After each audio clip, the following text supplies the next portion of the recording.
இந்த போறப்பு தான் நல்லா ருசிச்சு சாப்பிட கிடைச்சது.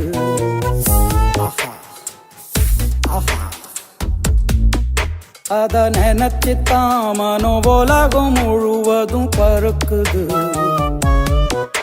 அட சுட சுட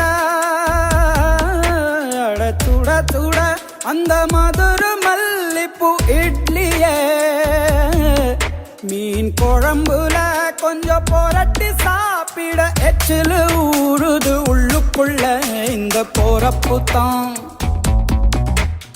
போறப்பு தான் நல்லா ருசிச்சு சாப்பிட கிடைச்சது. இந்த போறப்பு தான் நல்லா ருசிச்சு சாப்பிட கிடைச்சது. அத நினைச்சு